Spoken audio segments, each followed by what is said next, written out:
Bona tarda, bona nit a tothom.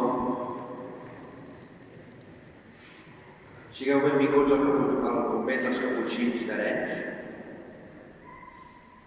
Avui veurem i viurem el pessebre vivent de Gretjo. Avui viurem un pessebre diferent. Volem que tots tinguem una experiència vivencial del que va ser el primer pessebre de la història,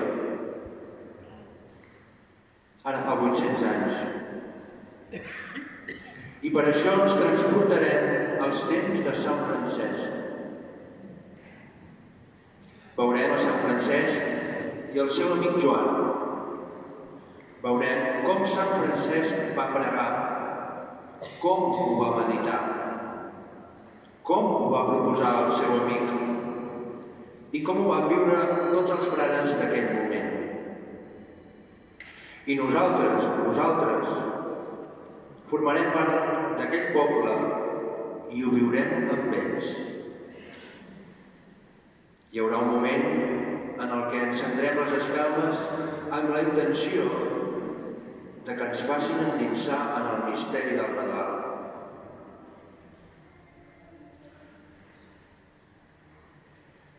Comencem, doncs,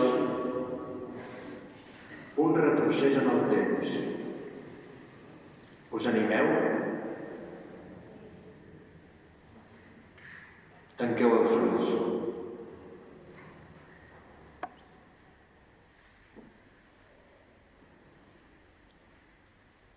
Tanqueu els ulls.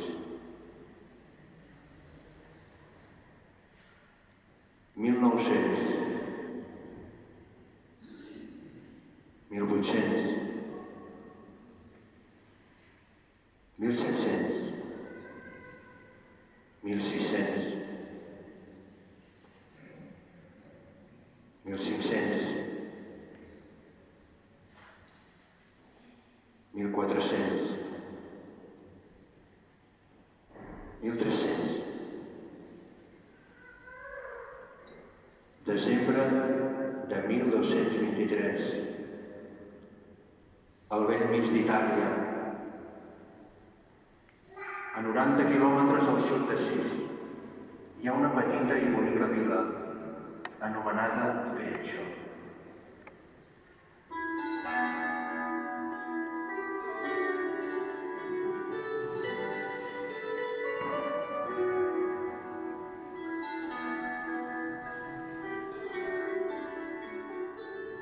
Per damunt de tota altra festivitat, Francesc celebrava amb inefable alegria el naixement del nen Jesús i l'anomenava Festa de les Festes. Francesc basava mentalment amb l'ànima posant les imatges del nen Jesús. La compassió vers l'infant el feia balbucejar paraules de tendresa, com fan les criatures. El nom de Nadal era per ell dolç com una bresca de mel a la boca. La seva aspiració més alta, el seu desig més viu, el seu propòsit més ferm era observar sempre i en tot el sant evangeli, seguint fidelment i amb summa diligència, atenció i afany la doctrina i les petjades de nostre Senyor Jesucrist. Meditava amb assiduïtat les paraules del Senyor i no perdia mai de vista les seves obres. Sobretot, tenia tan profundament impreses en la seva ment la humilitat de l'encarnació i l'amor infinit de la passió que no volia pensar en altres coses.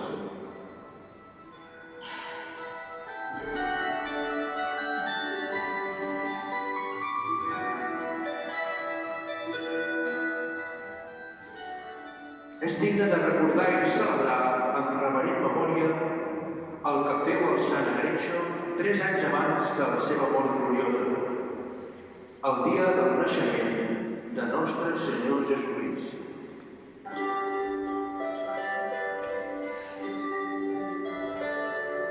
Vivia en aquella comarca un home que es deia Joan, de bona fama i de vida més exemplar encara. Era molt estimat de Sant Francesc perquè, tot i que provenia de família noble, menystenia la noblesa de la sang, estimant la noblesa de l'esperit. El benaurat Francesc el cridà, com solia fer-ho sovint, 15 dies abans de Nadal, i li digué: si vols que celebrem a greix aquesta festa del Senyor, corre i comença a preparar tot això que ja he dit. Vull representar el meu nascut a Betlem i veure amb els meus propis ulls com va néixer i com va sofrir la pobresa i les incomoditats, com va ser reclinat en un pessebre i posat sobre la palla entre boines. Tot just sentia això, el fidel i bon amic s'afanyà a preparar en lloc assenyalat tot el que li havia suggerit el sant.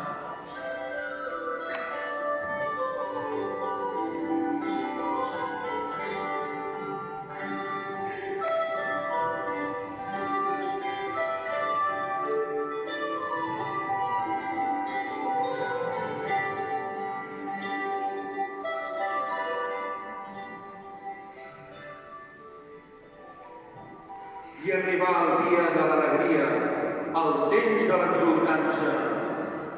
Foren invitats d'aquí i d'allà homes i dones de tota la rodalia, portant contents espelmes i teies per il·luminar aquella nit que amb el seu estel guspirejà tots els temps.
En aquesta escena és honorada la simplicitat, és enaltida la pobresa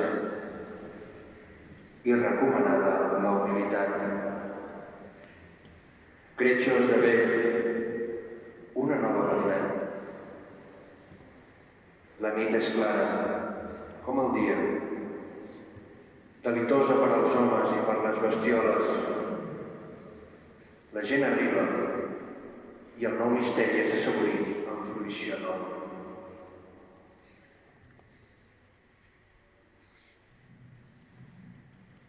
Per últim, arribà el servent de Déu i veient que tot estava aparellat, se n'alegrà.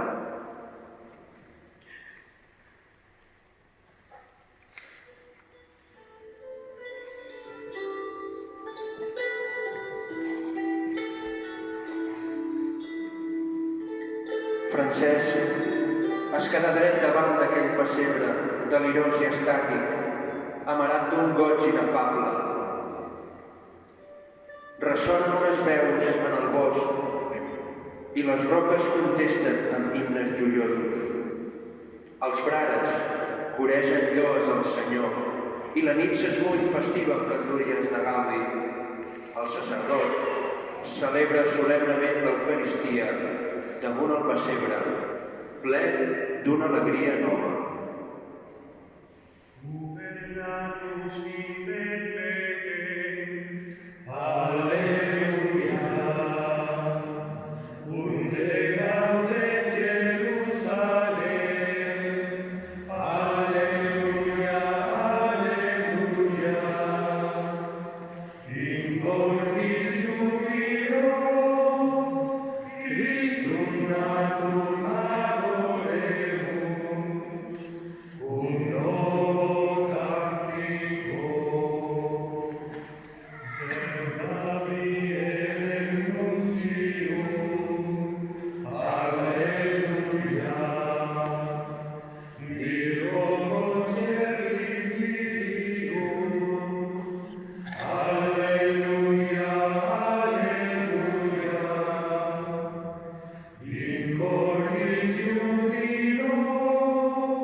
Sobirà i gloriós, il·lumineu les tenetes del teu cor i doneu-li una fe recta, una esperança certa i una caritat perfecta. Doneu-me també, Senyor, el seny i el coneixement necessaris perquè compleixi el vostre sant i verídic manament. La seva veu era potent i dolça, veu clara i ben timbrada, que invita a tots als premis eterns. Després predica al poble i quan parla del naixement del rei pobre i de la petita ciutat de Betlem, ho fa amb paraules que vessen mel.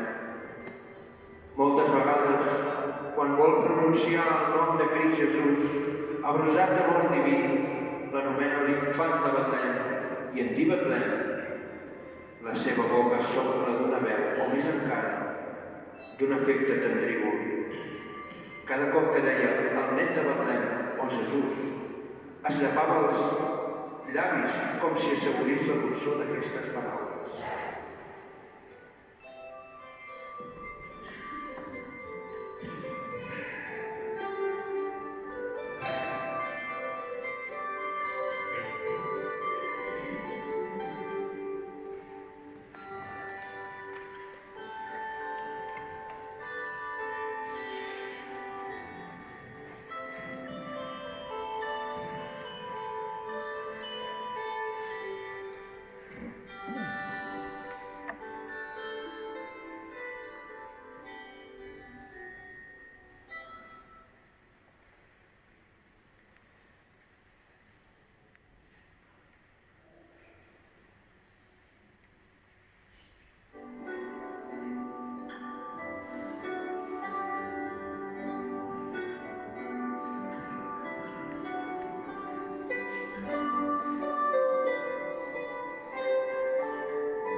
es manifestaren abundosament els dons de l'Omnipotent, donat que un home virtuós tingué una visió admirable.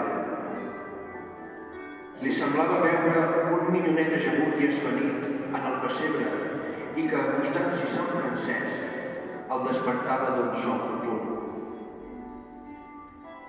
Aquesta visió era molt adient, perquè l'infant Jesús, rebutjat en el cor de molts, gràcies a Sant Francesc i amb l'auxili de la Divina Gràcia, ressuscitava.